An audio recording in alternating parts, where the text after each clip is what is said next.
Good morning.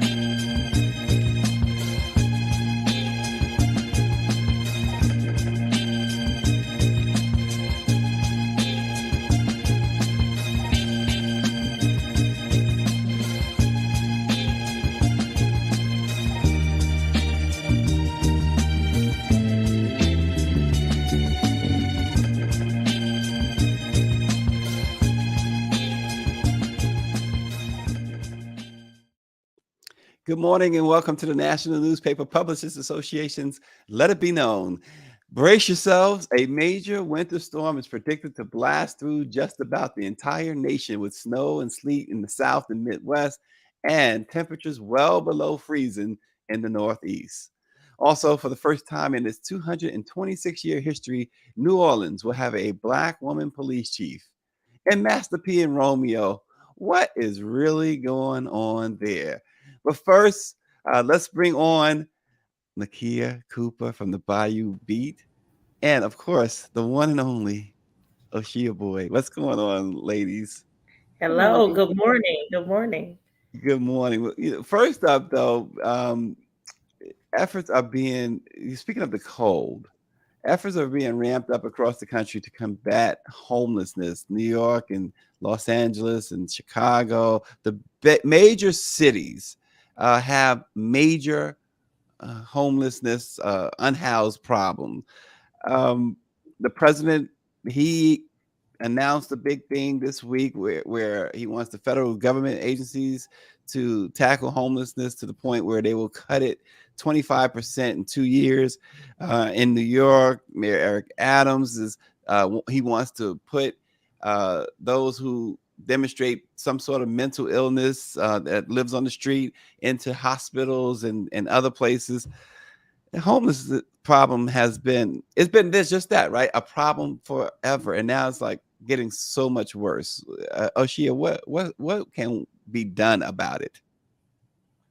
Well, I think we've always looked at it as a problem, first of all, instead of a situation that we should help resolve. Um, to me, I think the issue is the lack of affordable housing. We build homes and condos and sky want to be the Jeffersons, want to live in the sky, and we don't think about the fact that there are a lot of people who cannot afford these homes. You can't even afford the motel that people live in. I mean, if you look at those prices for those cheap motels, they're like $89 per week. That still gets very expensive. I think we need to actually have a real mobilization towards solving this issue. It's not new. I remember when I was a kid, we heard about it. We see it more. We definitely see it more today, where you see people on the street. Where before it used to be kind of a hidden thing that only happened in like New York and LA. But I Hmm. live in Indianapolis and I see it every day. Yeah, and Nakia, Oshia hit on the fact that the cost of living. We talk about inflation. You hear recession and things of that nature, and gas prices. Although they are finally going down, but who knows how long, right? But everything, food, everything is so expensive. Um, what's the solution? So it's so funny because I never know what I'm going to say or how a topic affects me. And so I never know how open I'll be with something. But homelessness is something that it really hits home for me and for, members of my family. My brother struggled with homelessness and military vet Mm, from the Navy. And he chooses, and I use that word very cautiously, to live on the streets a lot. mhm, I had a great big brother. He still is a great big brother, right? But something happened one day. He mhm, was always the leader of our family. He was always working. We'd always go to him for money. And something happened one day. His mm, mental illness. mhm, Something caused him to snap. And then all of a sudden, we'd have to go find him. My sister's very good at going out on the streets when we have to find him and say, come on. And it's under, at Herman Park, sometimes under certain bridges, like we know where to go and find him. When my grandmother passed away, she went, she said, come on, hey. Come on, this and that. We know where to go. He's now, the VA has helped him get a home, right? And he's in an apartment, but he still often likes to go back to his friends or his Mhm. family Mhm. on the Mhm. streets. Mm. That is something that we keep trying to battle, like said Aaron, you because we don't understand it. So Right. that's Mhm. Mhm. another thing is he has a Mhm. lot of pride and he doesn't like people talking to him a certain way. And a lot of times when you go to get those resources, you have to really ask yourself with the caseworkers, where's the human decency and kindness? Sometimes they Yeah. talk to you a little Mhm. bit. Mhm. Sometimes a lot of people look down on you. Just imagine all of the people who go to the food stamp office, because once upon a time I had to go to the food stamp office and I knew that I never wanted to go again because Right. they Yes. talk to you so bad. They look at your Yes. kids a certain way. They look at you a certain way. And Hmm. you're knowing, sister, you barely making ends meet yourself, and you sitting there Yes. turning up at me. You making the same. It's just like a bank teller looking at you crazy when your account is in overdrawn, when you know you probably at the same on the same thing with me because I know what you're making out. Right. That's the kind Mhm. of thing that I Mhm. think that we deal with. And then I hate to take this conversation off. I was a homeless teenager. Um, Mm. Also, when I was 17 years old, I transferred to three different high schools, Mm. just trying to graduate because it always depended on who would let me sleep on their couch at that time. And I was a Mhm. straight A student, but a life circumstance happened and I had to hit the road.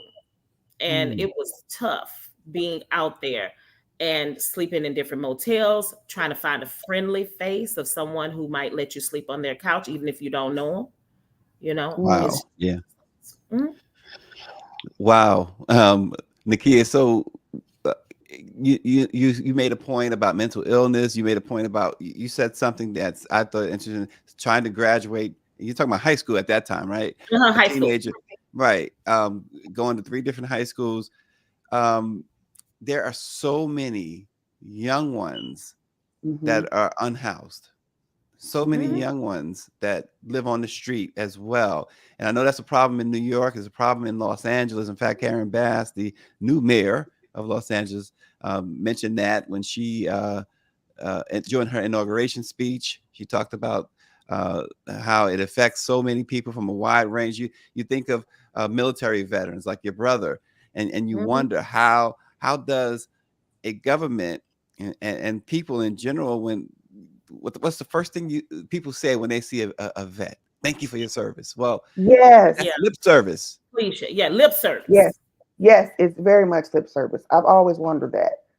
If we really love veterans like we say we do, why are so many having so many issues? Why are so many homeless? We Yeah. don't. We just like to talk in this country. We just love to talk because we don't really Hmm. care. We like to criminalize homeless as well, Mhm. as if it's a crime. Home. How is that a crime? How is some life circumstance happening to you, probably out of your control, a crime, and now you're left unhoused? How is that a crime? We look at Mhm. these things as we look at poverty basically as a crime. Yeah. If you're Yeah. poor, it's criminal. Yeah. Mhm. You have government workers living in their cars. Yeah. It's a problem. You see the people say, well, it's hard to get a mortgage because the interest rates shot way up. Mhm. But with the interest rates on mortgages shooting up, what else happened? Correct. Rent. You Yeah. can't find. You go to New York, you go to Los Angeles.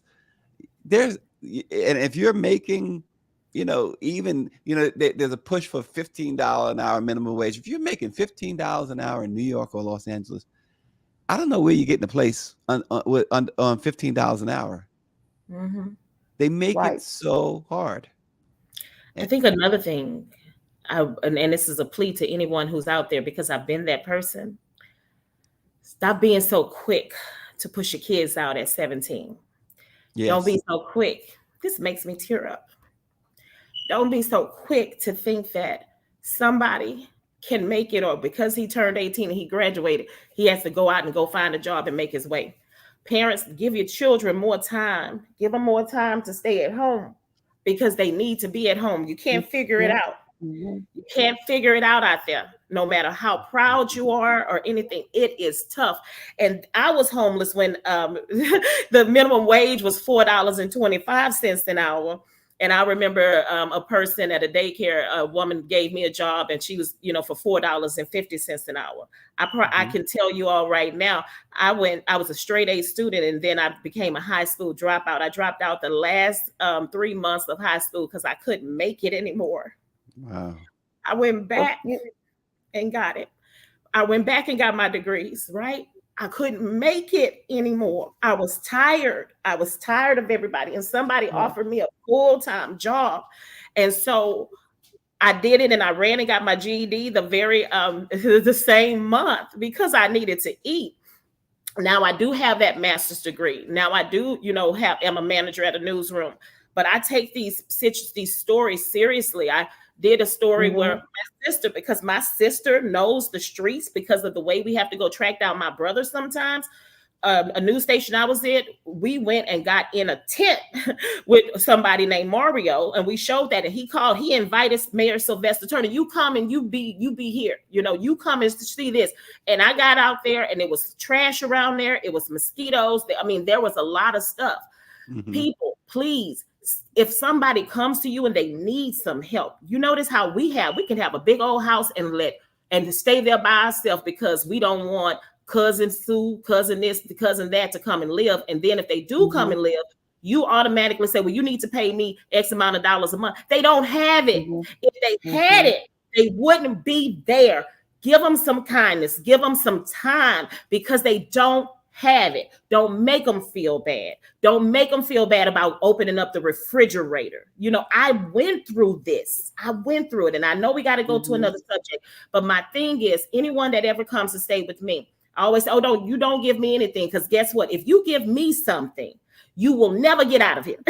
So I'm going to give you that time to get on your feet. As long as we all obey the rules of the house. You know what I mean? So Right. there's so many different situations. Mhm. You know, my Can I brother just could. can I just say Mhm. Mhm. I want to Mhm. say thank you for sharing your story. First of all, Yeah. Thank thank you you. for sharing your story.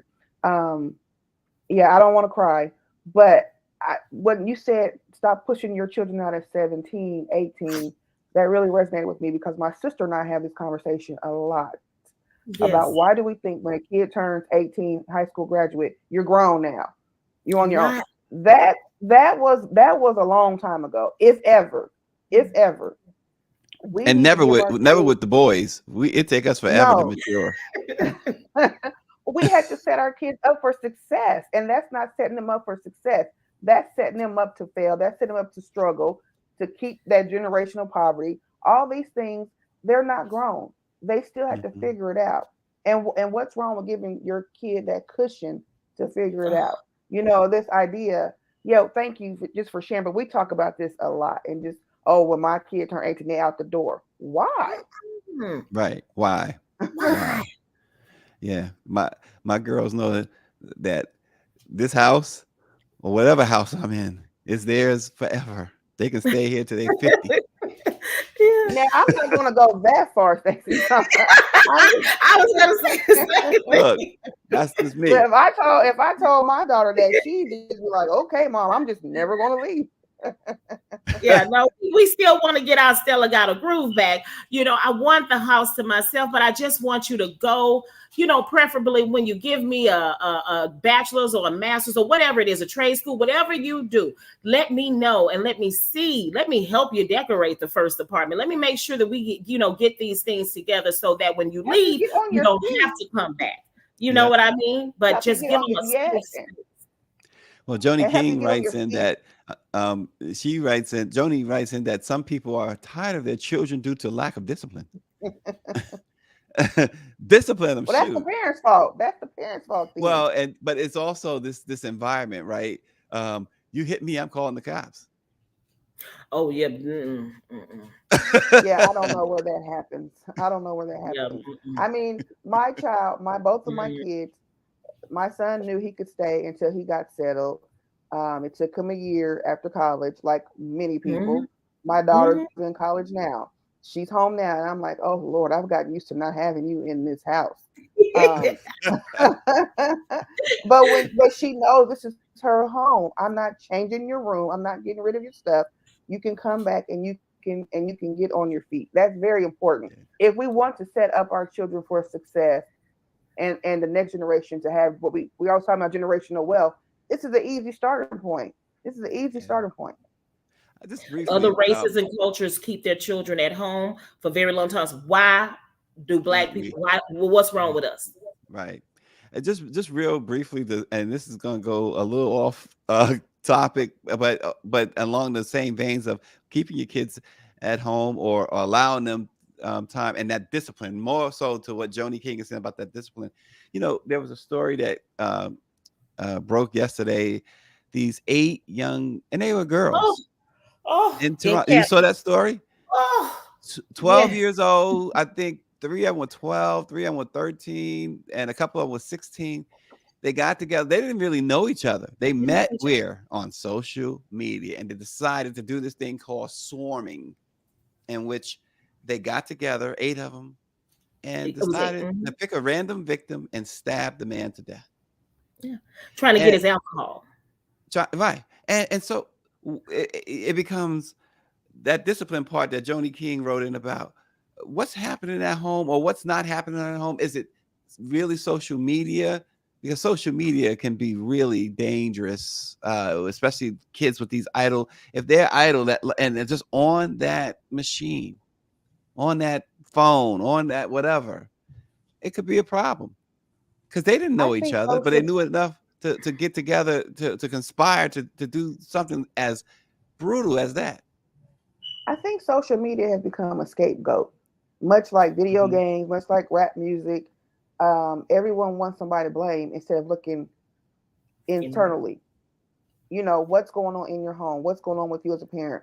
These children, this kids have done these kind of things forever. We just now have more access to, we know about it quicker thanks to the internet. They were able to find their community, if you will, thanks to Mhm. social media. um and the influence, I mean, these peers could have been influenced by their own peers in their own school at some point. You don't know what triggers. That's just wild, though. That is just wild that they would just. And the But time this is too. not. This is Nick, not it the was first time that girls have been known to be violent in a yeah, gang either. and these are young girls, and it was midnight when this happened. mhm. Why are they out at midnight? Right, Exactly. right. Unreal. Goodness Yeah, grief. I think that a part of it, I hate to say it, a lot of it goes back to punk ass parenting. That's what you have to say. You will not. See, because I now, mind you, I do say I'm gonna keep you here. See, I'm gonna switch up on you. The tears are gone. I will keep you here as long as necessary, and as long as we got this thing going on. But from Jump Street, and see, I'm very protective of mine, and I don't mind letting them know. My children know my story.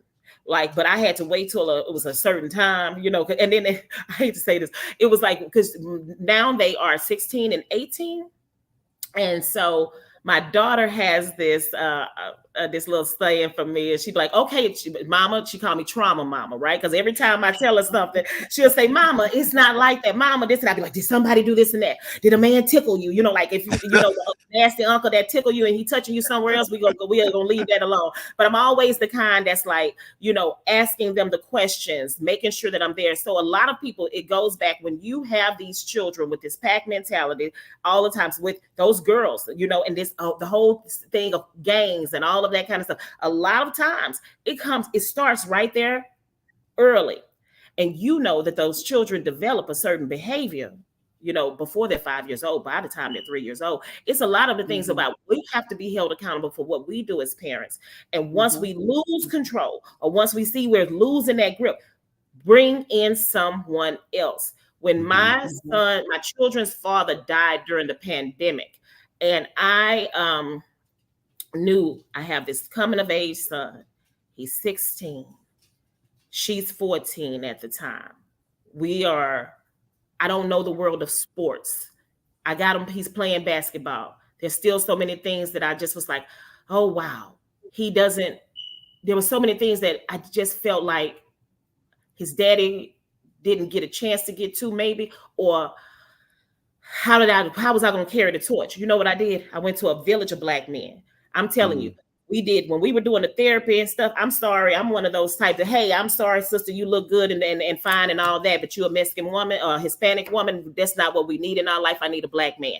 I will tell you straight to your face. This is what I believe that we need in our life right now. I had to Mm-hmm. surround him. I actually had to find, and I mean, we had no less than 10 mentors who I worried Mm-hmm. the crap out of, the different coaches, the different things. I just kept on fighting to try to get, my son just to try to shore it up, because I know about a bunch of things. I know what mhm, happens when you don't have that parenting, that, when you're, Mm-hmm. a lot of it is absentee parenting, and you can be an absentee parent in the house, living and breathing with your child. Yes. Because some yeah. of us are trying to go back after those glory days of the things that we missed out on. And so we are ignoring our children, right? Your time is past. It's not, but or have your time at a different time. You know what I mean? After you make sure that the kids are in at night, after you make sure that the homework is done, after you do this and that. I know about women who turn their backs on their children for a man. I know Mm, about Yep. young men who think that their mothers are not there for them.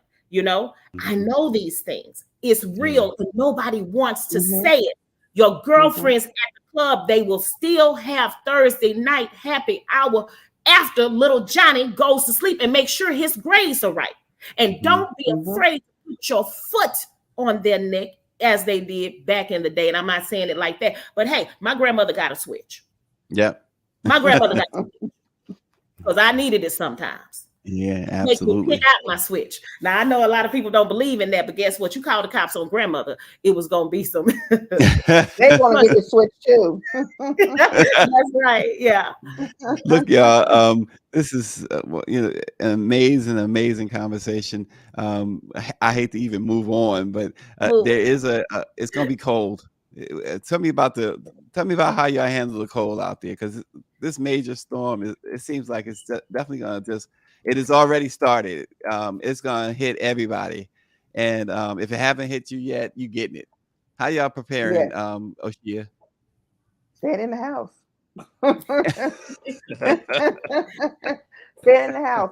I postponed my travel plans for a day, so I won't be in the storm driving. Mhm. But it's going to be really cold Saturday, which is Christmas Eve, obviously, and I'm going traveling on Christmas Eve. So last year it was nice. I do believe we had a really nice Christmas, um, and then I know a couple years ago we had a really warm Christmas. So I just really want the universe to figure out what we're going to do here. Are we going to? And why must it be around Christmas? Let us have our nice Christmas so we can travel. I don't really need a white Christmas. That's not anything I ever really need to have. So You I mean, arguing with that's the what I'm weather going to do. people? Just avoid. Yeah, I'm just going to avoid the snow Well, and Nakia, ice. more than 90 million people are under winter weather alerts, and Mhm. more than 87 million are under wind chill alerts. The alerts stretch across 37 states. What you Yeah. doing, Nakia? So unfortunately, like it's fortunately sometimes, but unfortunately today and all of the time during weather events and everything and natural disasters, I have to go to work, right? So I work in a newsroom, and I'm a manager of a digital department at a Houston television news station. And guess what? We have to be there making sure that you stay safe and stay in. We have a list of one thing, of course, out here in Houston, and I'm pretty sure everywhere we have some warming centers, and I just was reporting on that. And we have our warming centers that are open, and a lot of them are going to start opening up today at 3 p.m. because that's when it's the kind of usher, Hmm. coming in for us at that time. And it's just funny because we had to say the caveat of, okay, we got some warming centers, but it's not necessarily a shelter, so there won't be any cots, and won't be any hot food. And I'm hoping that that is going to change, but people can go Yeah. there and get a little warmed up and all of that. And you can call 311 to have people to get transportation to those places. It's another thing, I just, because like on nights like this, I pray for our Hmm. people who are homeless. Hmm. I pray for the kids who are living, sleeping in homes who have no electricity. I Hmm. urge everyone, and I Thank you. say this and I fight for this. Anybody out there, please, when you are turning on your space heaters, follow those rules. We just had a deadly house fire this morning. 2 people died because everybody's trying to warm up, right? You're Mhm. cutting Mm-hmm. on the ovens, you're turning Mm-hmm. on the gas, Yep. carbon monoxide.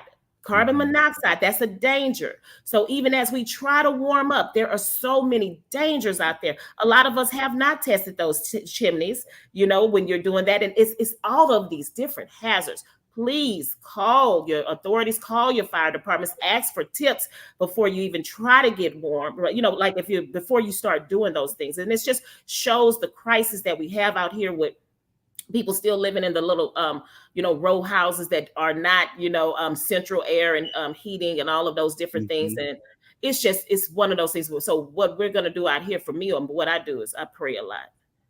you There know you go. Pray Can't a go lot. wrong. Can't go wrong with that. Yeah. Yeah. Oh man. Well, I hope that folks will take your advice on what to do before they uh, act, before they like you Mm-hmm. said, open that oven or put the space heater on, because we see it every year. It seems there's too many tragedies That's when right. it comes to space heaters and things of that nature, and carbon monoxide poison as well. So uh, really, really hope people pay attention and listen. This is the next few days is going to be a challenge for so many, as we said, millions of people. So um, we uh, we really want everyone to be safe. Listen, so before we go, we got to talk about Master P and That's another Romeo. thought. Like, oh,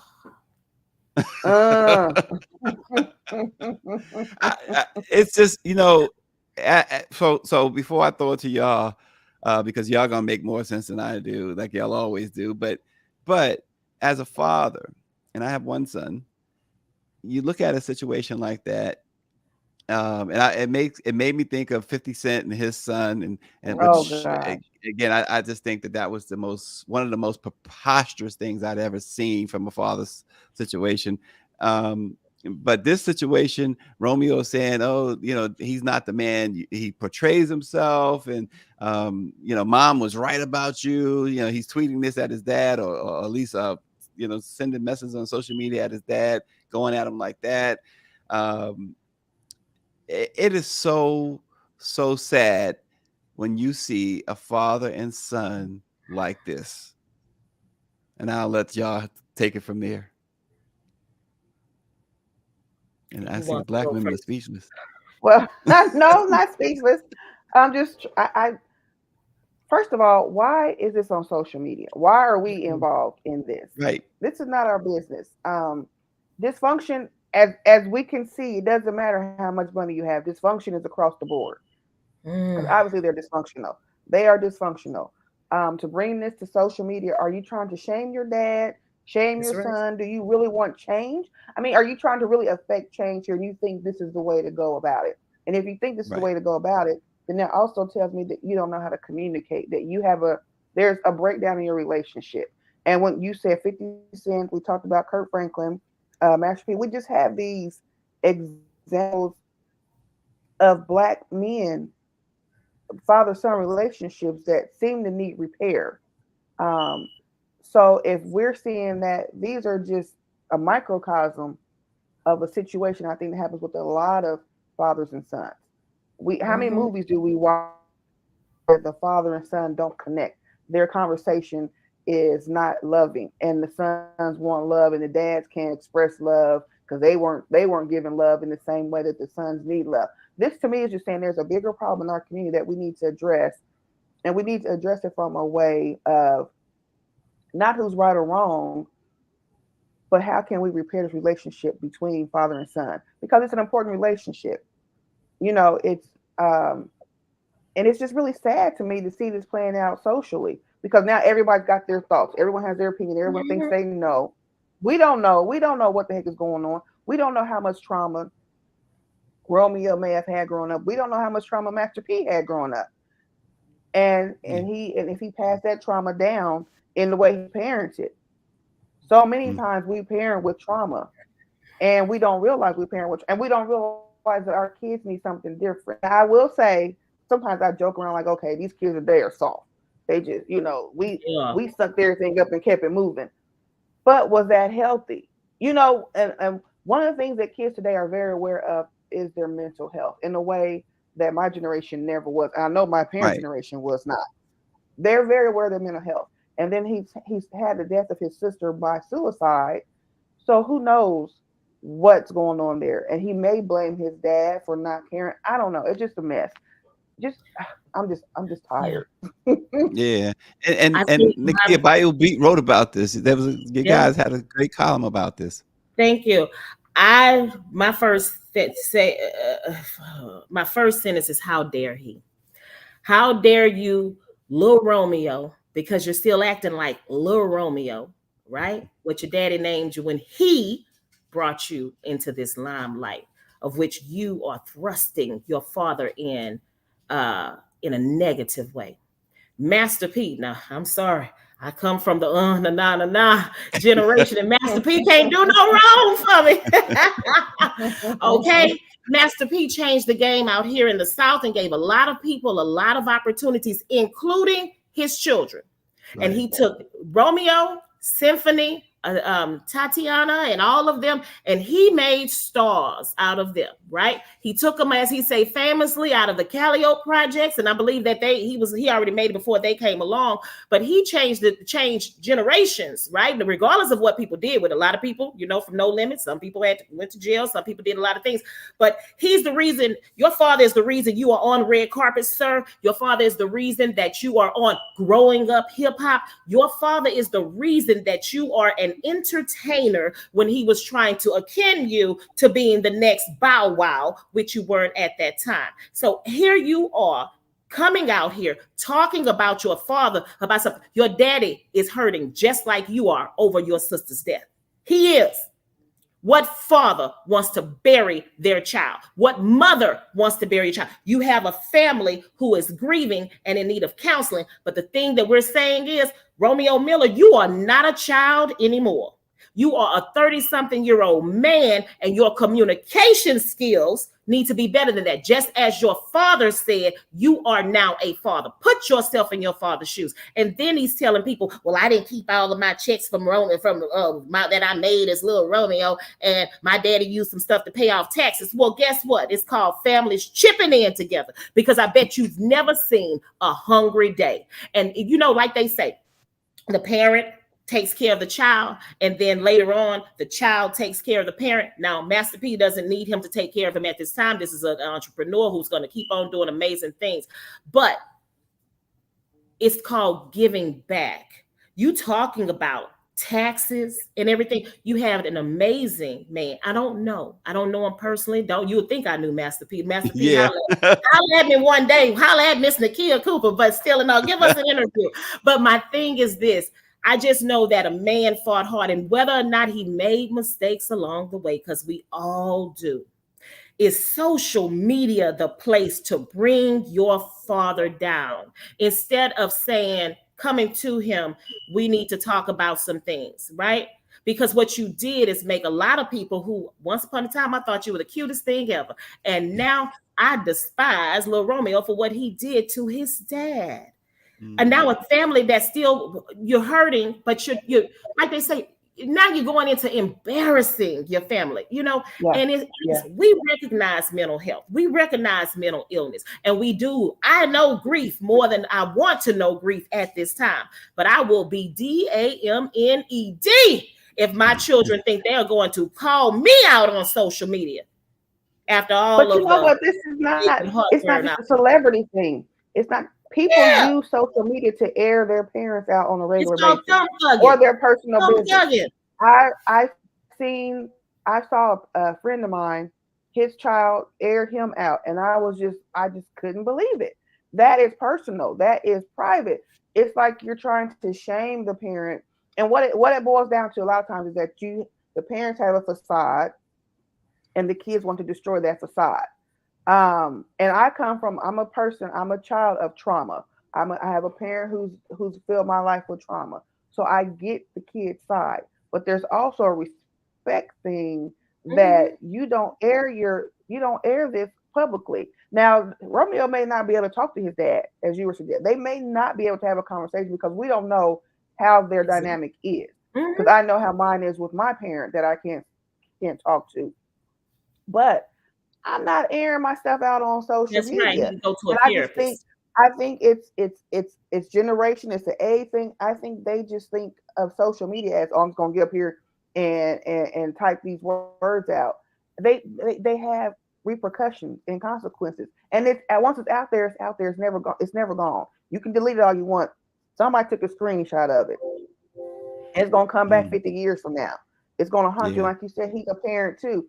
So as a parent, how then do you want your children to behave toward you? Do you want your children to do this, even if you feel like you're right and you feel like you're parenting your children better? Do you want them to behave that way? There's a whole lot going on with this airing things out on social media that's just very inappropriate. I think we don't have another venue. Everything doesn't belong on social media.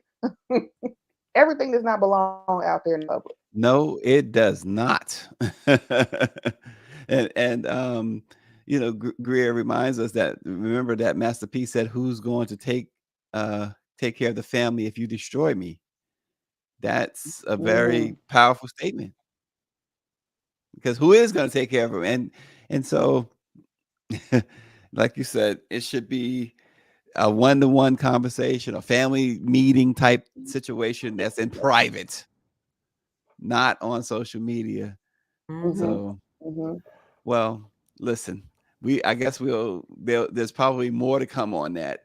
Want to say, we got to say congratulations, y'all, to Captain Michelle Woodfork, a lifelong resident of New Orleans East. She takes over on the head job, the first time in the 26-year history of the New Orleans Police Department, a Black woman will lead the department. So, what a moment for Captain Michelle Woodford, who is now going to be the superintendent of police there in New Orleans. I see Nakia got a smile on her face. It's we keep seeing Black women take the lead in so many different things. They continue to be first this, first that. This is fantastic, isn't it? It is, and it's still sad that we have to not. We're still having to be first. Yes, We I should. was A just lot of this is thinking that. long overdue. It's long overdue. But sister, you go rock it and get them in line out there, because it take. Yeah. The women, we have to lead y'all. We got to lead everybody. That's make the world a better place. But no, Yes, we seriously, do. praise and props to her. Yeah, congratulations. And Nakia Cooper, Bayou Bead, and Ashia Boyd. Ashia, Indianapolis Star, right? Yes. Yeah. See, I got it right. I had to think about that. It took me a half hour to come up with it, though. No, we appreciate you as always. Thank you all for watching Let It Be Known. And if you're homeless, unhoused, there are phone numbers to call. There are places, resources. Please seek them out, and please stay safe during this cold weather. We'll see you Yes. tomorrow. Thank you. Thank you.